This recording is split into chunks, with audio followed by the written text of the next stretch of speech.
പഴയ നിയമകാലങ്ങളിലേക്ക് നാം പോയി കഴിഞ്ഞാൽ നമുക്ക് കാണുവാൻ കഴിയും, ഒരു ഹാനോക്ക് ദൈവത്തോട് കൂടെ നടന്നു. ഹല്ലേലൂയ. ആമേൻ. ഒരു നോഹ ദൈവത്തോട് കൂടെ നടന്നു. എന്താ ആമേൻ ഇവരെ രണ്ടുപേരെയും ആമേൻ ഇങ്ങനെ എടുത്തു കാണിക്കുന്നത് എന്നറിയാമോ?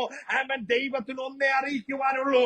ആമേൻ അവർ ആഗ്രഹിച്ച് അവർ എന്റെ കൂടെ നടന്നുവെങ്കിൽ നിങ്ങൾക്കും എന്റെ കൂടെ നടക്കാമെന്നുള്ളത് ദൈവം ഒരു മാതൃക കാണിച്ചു തരികയായിരുന്നു. ദിവസങ്ങളിൽ നമ്മുടെ ജീവിതത്തിലും എനിക്കും ദൈവത്തോടു കൂടെ നടക്കണമെന്ന് പറഞ്ഞുകൊണ്ട് ആര് ഹല്ലേലൂയ ഹൃദയത്തെ തുറക്കുന്നുവോ അവർക്കും ദൈവത്തോട് കൂടെ നടക്കുവാനായിട്ട് ഇടയാകും. ഹല്ലേലൂയ.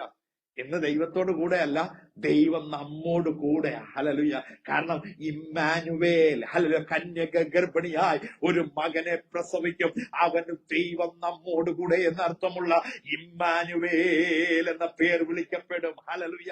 ഇത് ആമേൻ മത്തായി സുവിശേഷം 1-ാം അധ്യായം അതിന്റെ 23-ാം വാക്യത്തിൽ രേഖപ്പെടുത്തിയിട്ടുണ്ട്. ഹല്ലേലൂയ. എന്താണെന്നറിയാമോ? യെശയ്യാ പ്രവാചകൻ പറഞ്ഞതായ അതേ വാക്യം ആമേൻ ഉദ്ധരിച്ചുകൊണ്ട് മത്തായി എഴുതുകയാണ്.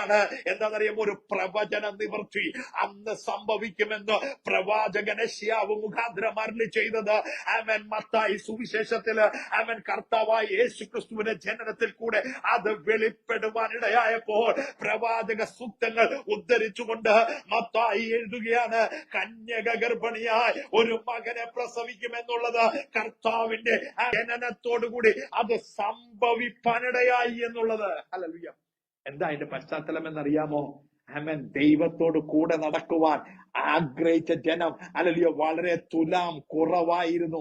എന്നാൽ ഹല്ലേലൂയ ആമേൻ ഇവിടെ പറയുകയാണ്, ക്രൂശിങ്കലേക്ക് ഒരുവൻ നോക്കുന്നുവെങ്കിൽ കർത്താവേ എന്നൊരു നിലവിളി അവന്റെ ഹൃദയത്തിന്റെ അന്തരംഗത്തിൽ നിന്നും ഉയരുന്നുവെങ്കിൽ അവിടെ നമുക്ക് കാണുവാൻ കഴിയുന്നു, എന്റെ കർത്താവ് അവനോട് കൂടെ വസിപ്പാൻ ഇറങ്ങി വരുവാനായിട്ടിടയാകും.